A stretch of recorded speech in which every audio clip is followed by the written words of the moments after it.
Good evening friends, once again a very good evening. एक बार पुनः आप सभी मित्रों का आपके अपने यूट्यूब परिवार में हार्दिक स्वागत है। मैं हमेशा की तरह आशा करता हूं कि आप सभी स्वस्थ होंगे और सुरक्षित होंगे। तो चलिए सीधा चलते हैं हम आज के अपने सेशन की तरफ, आज के अपने टॉपिक की ओर। जी हाँ, तो सबसे पहले हम बात करेंगे आज का हमारा टॉपिक क्या होगा। तो आज का हमारा टॉपिक होगा ओवरड्राफ्ट। जी हाँ, तो आज का हमारा टॉपिक ओवरड्राफ्ट, जिसे हिंदी में अधिविकर्ष या अधिविकर्षण के नाम से भी जाना जाता है, इसके ऊपर होगा। तो चलिए हमेशा की तरह सबसे पहले हम ओवरड्राफ्ट को या इसे डिफाइन करने का प्रयत्न करें या इसे समझने का प्रयत्न करें। आइए मिलके करते हैं। देन ओवरड्राफ्ट क्या है, सबसे पहले प्रश्न ये उठता है। देखिए कुछ इस तरीके से हम कह सकते हैं, a facility in withdrawal more than account balance. जी हाँ, बिल्कुल सही। एक ऐसी सुविधा, चलिए इसको थोड़ा विस्तृत रूप से मैं हिंदी में कन्वर्ट करता हूँ। जो ओवरड्राफ्ट होता है वो एक प्रकार की फाइनेंशियल सुविधा होती है जिसके अंतर्गत अगर आपके बैंक अकाउंट में जो है धनराशि नहीं है, तब भी इसके तहत आप अपने अकाउंट यानी आप अपने ओवरड्राफ्ट अकाउंट के माध्यम से पैसे विड्रॉल कर सकते हैं। ठीक है, इसी को ओवरड्राफ्ट कहा जाता है। हाँ ठीक है। अब लेकिन जो है जो ओवरड्राफ्ट होता है उसकी एक निर्धारित सीमा होती है जो कि बैंकों के द्वारा अपने कस्टमर्स के लिए तय की जाती है। आप ऐसा नहीं है कि जितना भी चाहें पैसा निकाल सकते हैं, नहीं जी। बैंकों के द्वारा जो है एक निर्धारित इसकी सीमा तय की जाती है, और वो भी उस बेस या उस आधार पर की जाएगी जैसा कि आपका रिलेशन उस बैंक के साथ रहा होगा। यानी आपके अकाउंट की जो एक्टिविटी रही होगी, आपका जो क्रेडिट स्कोर रहा होगा, उसके आधार पर बैंक आपकी जो है निर्धारित सीमा को एक तय करेगा। ठीक है, तो समझ गए होंगे कि हम लोगों ने जो है समझने का प्रयत्न भी किया है और ओवरड्राफ्ट किया है। ठीक है, देन ओवरड्राफ्ट, अब जैसे कि आपने जाना ओवरड्राफ्ट के बारे में कि ऐसी भी सुविधा होती है कि हमारे अकाउंट में पैसा नहीं है और हम जब भी इमरजेंसी पड़ी तो यूज़ कर सकते हैं निकाल के। तो आपके मन में भी आया होगा कि ऐसी सुविधा का क्यों ना हम भी फ़ायदा उठाएं। तो चलिए इसके बाद दूसरा शायद आपके मन में प्रश्न ये बना हो कि इस सुविधा को किस तरह जो है हम ले सकते हैं या इसके लिए किस तरह से आवेदन कर सकते हैं बैंकों में।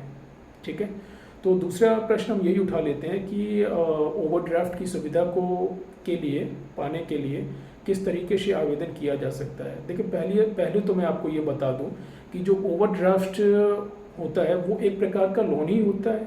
ठीक है जी, एक प्रकार का लोन ही तो है ओवरड्राफ्ट।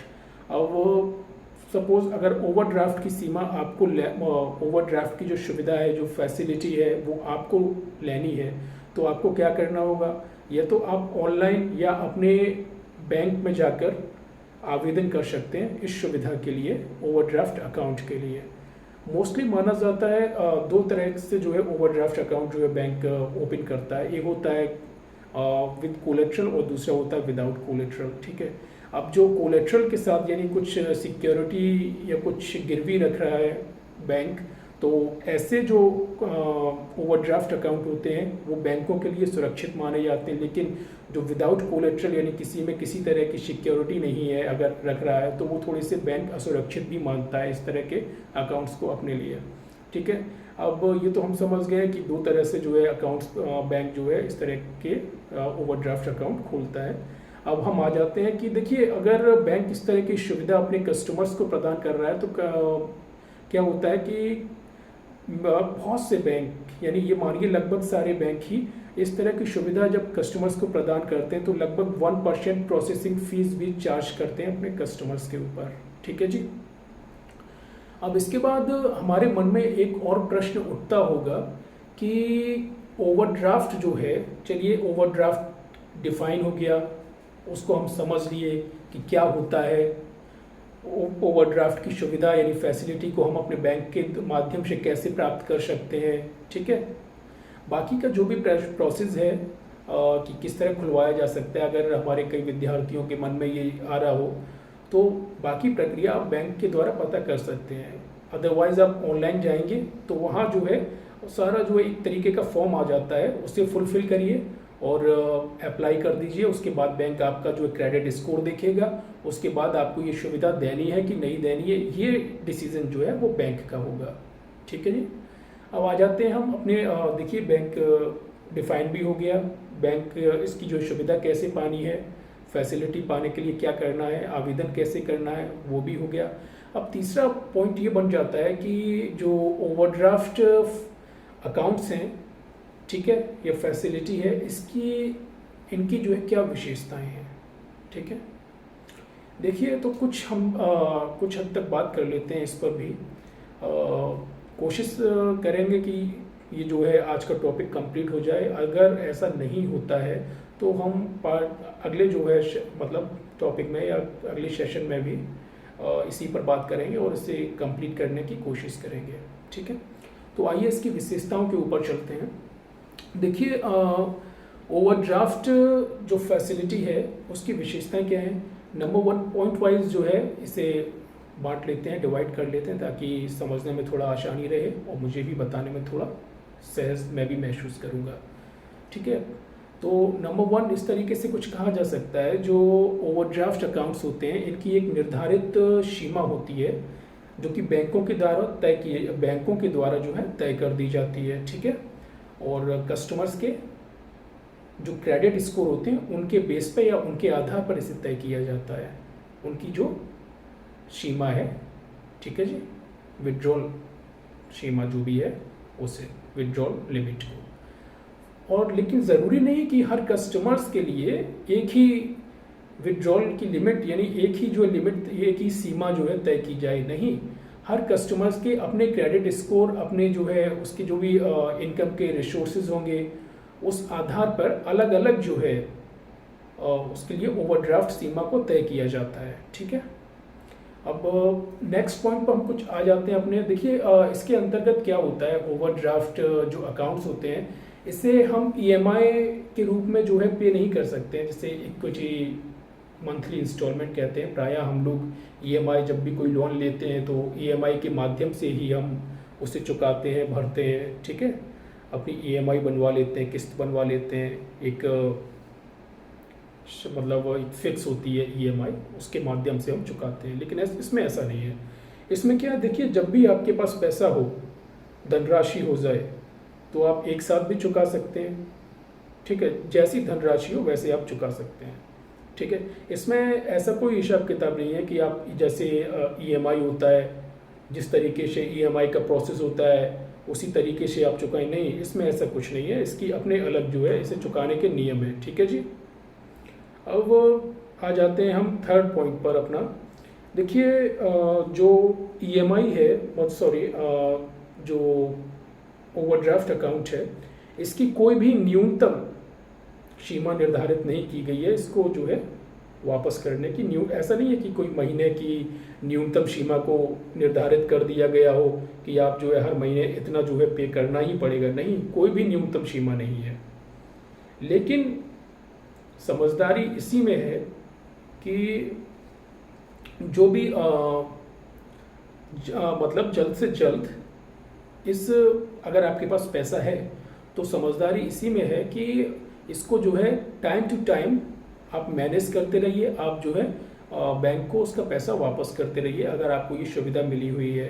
ठीक है, अगर आप ऐसा नहीं करते हैं तो इससे आपका क्रेडिट स्कोर प्रभावित होगा, जिससे आपके जो भी बैंक के साथ अन्य जो संबंध हैं, जो रिलेशंस हैं, उन पर जो है एक नकारात्मक प्रभाव पड़ सकता है। ठीक है, जिससे आपको आगे जो है लोन वगैरह लेने या किसी भी तरह की बैंकिंग सुविधा लेने में दिक्कत आएगी।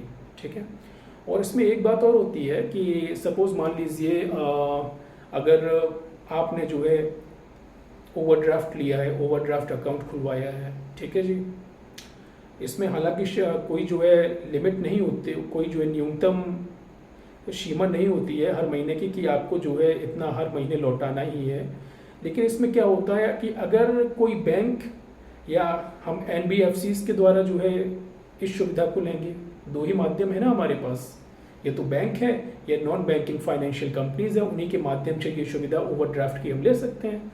अगर वो इसकी डिमांड करते हैं कभी कि हमें हमारा जो है ओवरड्राफ्ट जितना भी है वो चाहिए, तो आपको तभी इसे वापस करना होगा। जी हाँ, इसमें ये भी एक शर्त लागू हो जाती है। और इसके साथ ही क्या है कि जो ओवरड्राफ्ट जैसी सुविधा होती है ना, तो इसमें क्या होता है कि ओवरड्राफ्ट सीमा में देखिए इसमें एक जॉइंट अकाउंट की सुविधा भी होती है, मतलब जॉइंट ओवरड्राफ्ट भी आप ले सकते हैं। मतलब मैं कुछ इस तरीके से समझाने का प्रयत्न करूंगा आप लोगों को कि सपोज मान लीजिए कि ओवरड्राफ्ट दो या दो से ज़्यादा लोगों ने लिया, ठीक है जी, ओवरड्राफ्ट को बता रहा हूँ, दो या दो से ज़्यादा लोगों ने ले लिया, ठीक है। अब जो भी माल दो को ले लेते हैं, पहले एक उदाहरण के तौर पर समझ लेते हैं, तीन को छोड़ते हैं। मान लीजिए दो लोगों ने जो है आवेदन किया है, एक मैंने किया है, एक आपने किया है, ठीक है। एक आवेदक मैं हूँ, सह आवेदक आप हैं, ठीक है। अब क्या होता है कि ओवरड्राफ्ट हम दोनों ने मिलकर लिया है, तो हम दोनों का उत्तरदायित्व तो बन जाएगा, आपका और मेरा, कि जो ओवरड्राफ्ट का जो पुनर्भुगतान होगा हम दोनों मिलकर करेंगे, ठीक है। चाहे उसका जो ओवरड्राफ्ट के तहत जो विड्रॉल है, भले ही आपने पूरा कर लिया हो या मैंने कर लिया हो, लेकिन जब पुनर्भुगतान की बात आएगी तो हम दोनों की जिम्मेदारी है उसे वापस करने की। बैंक को इससे मतलब नहीं है कि आप में से किसने निकाल लिया, उससे चाहिए आप दोनों से। अब अगर सपोज ये मान लीजिए कि आप जो है या मैं, ठीक है, हम में से कोई एक भी उस भुगतान को, बैंक का जो पुनर्भुगतान है उसे करने में अब असमर्थ है, फिर बैंक क्या करे? तो जो दूसरा पक्ष होगा ना, जो दूसरा व्यक्ति होगा, उसकी जिम्मेदारी पूरी बन जाएगी कि अब आप जो है पूरा जो है भुगतान करेंगे, वो असमर्थ है। एक पक्ष असमर्थ है तो आप तो समर्थ हैं, आप करिए, ठीक है। अगर उसी को करना पड़ेगा, फिर उसी की सारी जिम्मेदारी बन जाती है। अगर ऐसा नहीं होता है, समय पर भुगतान नहीं किया जा रहा है, ठीक है, तो क्या होगा, आपका जो ओवरड्राफ्ट अकाउंट है उसे डिफॉल्ट घोषित कर दिया जाएगा, और जो आप एज ए कोलेट्रल जो भी चीज़ आपने गिरवी रखी होगी वो दांव पर लग जाएगी। अब बैंक अपनी रिकवरी करेगा, ठीक है। अब नेक्स्ट पॉइंट क्या, देखिए ओवरड्राफ्ट जो है वो ओवरड्राफ्ट सपोज जो हमने निकाला है महीने पे, ठीक है, जो हमने इस्तेमाल किया है जिस पैसे का, ओवरड्राफ्ट अकाउंट के माध्यम से जिस धन का हमने इस्तेमाल किया है, सिर्फ इंटरेस्ट उसी धन पे लगेगा। ऐसा नहीं है कि ओवरड्राफ्ट अकाउंट की लिमिट कितनी भी मान लीजिए 5 लाख रुपए है ओवरड्राफ्ट अकाउंट की लिमिट, ठीक है, लिमिट 5 लाख है, लेकिन इंटरेस्ट 5 लाख पे नहीं लगेगा। आपने महीने के अंत तक कितना पैसा इस्तेमाल किया है इस अकाउंट के थ्रू, तो उस पैसे पे, उस धन पर इंटरेस्ट लगाएगा बैंक, ठीक है। लेकिन जो इंटरेस्ट होगा वो दैनिक आधार पर होगा, और महीने के लास्ट में पूरा बिल बना दिया जाएगा कि ये आपका जो है टोटल इतना इंटरेस्ट के साथ इतना बिल हो गया, अब आप पे कर दीजिए, ठीक है। तो इस तरीके से कुछ ओवरड्राफ्ट काम करता है। और ठीक है जी, और नेक्स्ट मेरे ख्याल से इतने ही पॉइंट्स हैं, और काफ़ी आपको ओवरड्राफ्ट क्या है वो समझ में भी आ गया होगा, इसकी विशेषताओं के बारे में। अच्छा, नेक्स्ट पॉइंट और बनता है फिर, एक ओवरड्राफ्ट कैसे कार्य करता है, जो ओवरड्राफ्ट अकाउंट होता है वो कैसे कार्य करता है, ठीक है। ओवरड्राफ्ट की सुविधा कौन ले सकता है, कौन कौन से बैंक ओवरड्राफ्ट की सुविधा देते हैं, ठीक है, इसके क्या जो है किन क्षेत्रों में इसकी सुविधा ली जा सकती है, जैसे वो इंश्योरेंस वगैरह हो जाता है, और भी चीज़ें हो जाती हैं, इंडस्ट्रियल हो जाता है, और भी हो जाती है, निजी तौर पर हो जाता है। तो हम इन सभी की भी बात करेंगे, लेकिन आज बात नहीं करेंगे और आगे, क्योंकि इससे क्या होता है कि वीडियो बहुत लंबी हो जाती है और थोड़ा मिक्सअप हो जाएगा, बहुत लंबा सेशन खिंच गया तो आप भी बोर हो जाएंगे। तो नेक्स्ट पार्ट में हम इसकी जो बाकी चीज़ें हैं, बाकी पॉइंट्स हैं, उनके बारे में बात करेंगे आराम से, और इसको विस्तृत रूप से समझेंगे। मुझे उम्मीद है कि हम नेक्स्ट पार्ट में इसे जो भी हमारा टॉपिक है ओवरड्राफ्ट, उसे पूरा कंप्लीट कर लेंगे। और आज का जो सेशन है जो चल रहा है वर्तमान में अभी, तो मुझे उम्मीद है कि जितना भी मैंने आपको समझाने का आज प्रयत्न किया है आपको समझ में आया होगा। और यदि आपको कोई भी समस्या है, कोई भी दिक्कत आ रही है इसे समझने में, तो आप मुझे कमेंट के माध्यम से अपनी समस्या को मुझ तक पहुंचा सकते हैं, मैं रिप्लाई करूंगा। अदरवाइज़ अगर मैं रिप्लाई नहीं कर रहा हूं तो अगर जो नेक्स्ट वीडियो मैं आपके लिए लाऊंगा, मैं आपके कमेंट ज़रूर पढ़ लूँगा। उस वीडियो में आपके जो भी डाउट होंगे उसे क्लियर करने की कोशिश करूँगा। ठीक है जी, तब तक के लिए धन्यवाद। गुड नाइट, शुभ रात्रि, हैव अ स्वीट ड्रीम। जय हिंद।